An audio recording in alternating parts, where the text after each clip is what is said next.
ಅಲ್ವೋ? ಇನ್ನು 3 ತಿಂಗಳಲ್ಲಿ ಪಿಕಾಸೋ, ವ್ಯಾಂಗೋ, ಡ್ಯಾವೆಂಚಿ, ಅವ್ರ ಅಪ್ಪ, ಅಮ್ಮ, ಅಣ್ಣ, ತಂಗಿ, ಮಾವನ ಮಗಳು, ದೊಡ್ಡಪ್ಪನ ಮಗ ಎಲ್ಲರೂ ಪೈಂಟಿಂಗ್ ಕಾಪಿ ಮಾಡಿ ಮಾರಿದ್ರೆ ಅವಾಗ ಪಾರ್ಟಿಗೆ ದುಡ್ಡು ಅರೇಂಜ್ ಆಗ್ಬಿಡುತ್ತೆ. ಆದರೆ ಏನು ಪ್ರಯೋಜನ? ಅಷ್ಟರಲ್ಲಿ ಪಾರ್ಟಿನೇ ಮುಗ್ದಿರುತ್ತಲ್ಲ. ಲೈಫಲ್ಲಿ ಬೇಡ ಪ್ಲೀಸ್. ನೀನು ಯಾವಾಗ ಲೈಫ್ ಬಗ್ಗೆ ಮಾತಾಡ್ತೀಯೋ ಮೆದ್ಲಿಕ್ಕೆ ಕೈ ಹಾಕ್ತೀಯ. ಲೈಫ್ ಬಗ್ಗೆ ಬೇಡ. ಸಾರಿ ಬ್ರದರ್,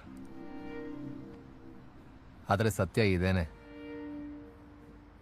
ಈ ಮರ್ಯಾದೆ ನಮ್ಮ ಮಿಡಲ್ ಕ್ಲಾಸ್ ಜನರ ಯೋಗ್ಯತೆಗೂ ಮೀರಿತ್ತು. ನಾವು ಎಫೋರ್ಡ್ ಮಾಡೋಕ್ಕೂ ಆಗಲ್ಲ ಮರ್ಯಾದೆನ. ಜನ ಟ್ಯಾಕ್ಸ್ ಕಟ್ತಾರೆ, ಸೇವಿಂಗ್ಸ್ ಮಾಡ್ತಾರೆ, ಕ್ರೆಡಿಟ್ ಕಾರ್ಡಲ್ಲಿ ದಿನ ಅವ್ರ ಖರ್ಚು ನೋಡ್ಕೋತಾರೆ, ಬಡ್ಡಿಗೆ ಸಾಲ ತಗೋತಾರೆ, ಆ ಸಾಲ ತೀರ್ಸೋದಕ್ಕೆ ಇನ್ನೊಂದು ಕಡೆ ಬಡ್ಡಿಗೆ ಸಾಲ ತಗೋತಾರೆ. ಹಂಗೆ ನೋಡಿದ್ರೆ ನಮ್ಮ ಪೂರ್ತಿ ಜೀವನ ಸಾಲದಲ್ಲೇ ಮುಗ್ದೋಗುತ್ತೆ. ಎಲ್ಲದಕ್ಕಿಂತ ಮುಂಚೆ ಕೆಲಸ ಸಿಗೋದಕ್ಕೆ ಎಜುಕೇಷನ್ ಲೋನ್, ಆಮೇಲೆ ಕೆಲಸ ಸಿಕ್ತು ಅಂದರೆ ಕೆಲಸಕ್ಕೆ ಹೋಗೋದಕ್ಕೆ ಮೋಟರ್ ಸೈಕಲ್ ಲೋನ್, ಆಮೇಲೆ ಪ್ರಮೋಷನ್ ಆಗೋದ್ರೆ ಕಾರ್ ಲೋನ್, ಅದಾದ್ಮೇಲೆ ದೊಡ್ಡ ದರಿದ್ರ ಲೋನ್. ಯಾವ ಲೋನ್ ಹೇಳೋ? ಮದುವೆ ಲೋನ್. ಮದುವೆ ಮುರಿದೋದ್ರು ಅವನ ಅಜ್ಜಿ ಲೋನ್ ನಡೀತಾ ಇರುತ್ತೆ. ಅದಾದ್ಮೇಲೆ ಎಲ್ಲ ಲೋನ್ಗಳ ಬಾಹುಬಲಿ ಹೋಮ್ ಲೋನ್. ಅದನ್ನ ತೀರ್ಸ್ತಾ ಬೀದಿಗೆ ಬಂದ್ಬಿಡ್ತಾನೆ. ಆಮೇಲೆ ದರಿದ್ರ ಮಕ್ಕಳು, ಅವರಿಗೆ ಎಜುಕೇಶನ್ ಲೋನ್, ಆ ಲೋನ್, ಈ ಲೋನ್ ಕಟ್ತಾ ಒಂದಿನ ಹಾರ್ಟ್ ಅಟ್ಯಾಕ್, ಆಮೇಲೆ ಆಯಸ್ಸೇ ಮುಗ್ದೋಗುತ್ತೆ. ಅದಾದ್ಮೇಲೆ ಈ ಇನ್ಶೂರೆನ್ಸ್ ಅವ್ರು ಬರ್ತಾರೆ, ಬಂದ್ಬಿಟ್ಟು ವಿಧವೆಗೆ ಹೇಳ್ತಾರೆ, ಮೇಡಮ್ ನೀವು 7 ವರ್ಷದಿಂದ ಡಿಫಾಲ್ಟ್ ಮಾಡಿದ್ರಲ್ಲ, ಅದರಿಂದಾಗಿ ವಿಮೆ ಹಣ ಕೊಡಕ್ಕಾಗಲ್ಲ, ವಿಮೆ ಕ್ಯಾನ್ಸಲ್. ಕಾಚಡಗಳು.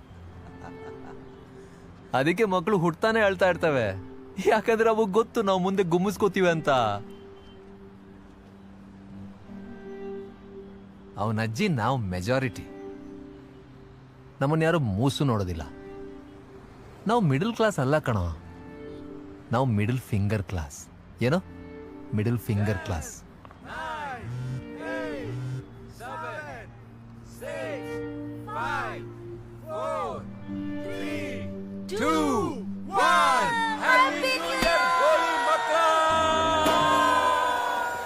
ಹ್ಯಾಪಿ ನ್ಯೂ ಇಯರ್ ಮಗ.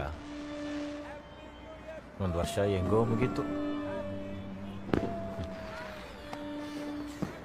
ಇನ್ನೊಂದು ಸ್ವಲ್ಪ ವರ್ಷನೇ ಕಷ್ಟ, ಆಮೇಲೆ ಸಾವೆ.